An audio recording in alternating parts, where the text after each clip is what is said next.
Hi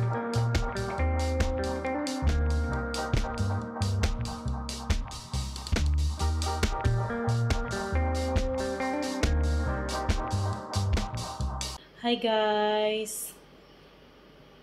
Good morning! Nandiyan na natigay ako. Good morning everyone! Welcome back to my channel. It's me again, ang driver na vlogger pa. Ayan, shoutout sa Team Suino. Maraming salamat sa inyo at sa mga kaibigan natin dyan, mga subscribers natin. Shoutout sa inyong lahat. And for today's video guys ay samahan nyo ako maglakad-lakad.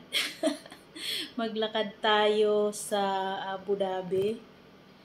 Kasi bilang isang OFW, hindi madali ang buhay dito sa UAE. Hindi pinupulot ang pera. So maglakad tayo kung makakita nga ba tayo ng pera. Kahit 1 dirham man lang sa kalsada. Sa tingin ko malabo. Swerte lang guys kung makakita tayo ng pera. Yun, swerte tayo, 'di ba? So kaya dito bilang isang OFW, kailangan talaga natin magtrabaho para kumita ng pera. Kung nandito lang tayo, pahiga-higa, kung hindi tayo kumilos, wala tayong pera. Kailangan masipag tayo. Nandito tayo para magtrabaho. Yun. So, maglalakad-lakad tayo sa Abu Dhabi. At pagkatapos, pag nagutom, kakain. At pagkatapos, kung meron tayong gustong bilhin na like food, yun, bibili tayo konti, tapos uuwi na, yun. Ganon yung routine natin ngayon dahil off day natin, so subukan natin maglakad-lakad. Alright, papakita ko sa inyo ang konting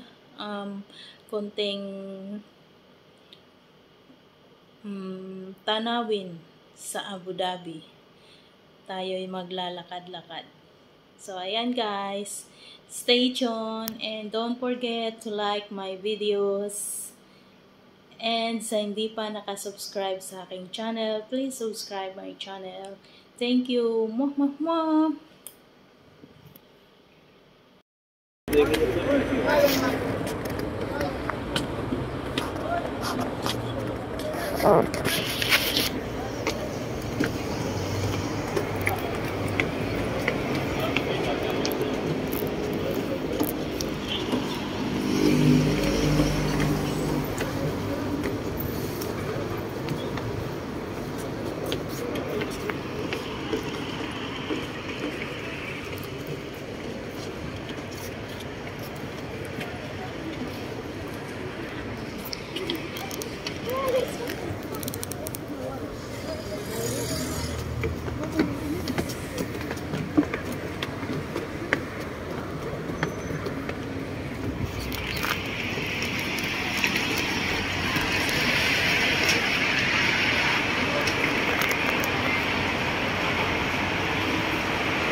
निकल गए बता रहा हूँ से निकल गए हमारा जाके मेरा सीधा है एक हाथ इधर भेजो भेजो नीचे के नीचे मेरा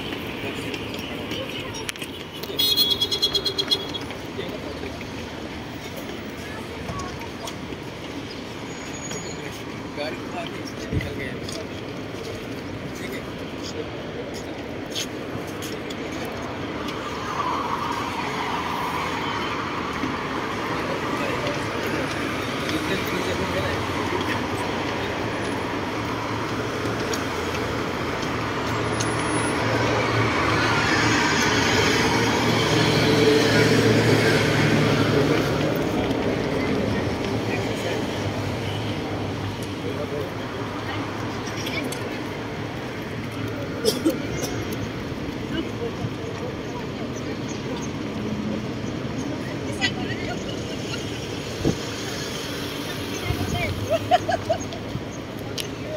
Napakasalbang.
ayun guys, yung sana nagustuhan nyo ang aking pinakitang video sa inyo. Yung pinakita ko sa inyo ay doon yun party sa may bus terminal ng Abu Dhabi.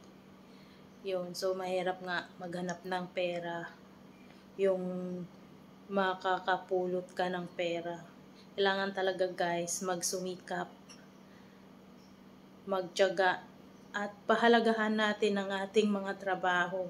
As long as nawala tayong naaapakan na ibang tao, yung hindi tayo nakakapag-agrabyado sa kapwa natin dito sa UAE. Kasi guys, alam nyo, dito sa UAE, dito sa Middle East, maraming mga kabayan. Hindi sa lahat ng kabayan, no? Kunti-kunti na lang yung mababait. Kahit mga kapwa natin sila kabayan, kapwa OFW kabayan, kung talagang kapit sila sa patalim, sila ay gagawa ng mali. Katulad ng pang-i-scam, 'di ba? Yung mangluloko sila kasi gusto nilang kumita ng madalian. Yun. Hindi nila iniisip na kapwa din nila OFW yun. So, yun. Isa ako sa mga ginawaan ng masama ng isang kabayan para lang kumita siya ng pera. Mangluloko siya. Ayun, niloko niya ako. Naman, medyo, masasabi ko medyo may katanghan din, pero, namulat naman agad ako, kaya hindi ko talagang ikinagalit yun, dahil syempre medyo matalas naman ang aking pag-iisip. So yun, nasupalpal naman siya. Kaya payo ko sa ating mga kapwa OFW, magtrabaho tayo at pahalagahan natin yung trabaho natin. Huwag tayo mangluloko sa kapwa natin OFW dito sa bansang UAE. Maging mabuti at gumawa ng kabutihan sa kapwa, dahil ang Diyos ay hindi natutulog. 'Di ba? Hindi natutulog ang Diyos. So hanggang dito na lang ang aking video. Maraming salamat. At hanggang sa muli, Ping Biyahera, ang driver na vlogger pa. Thank you.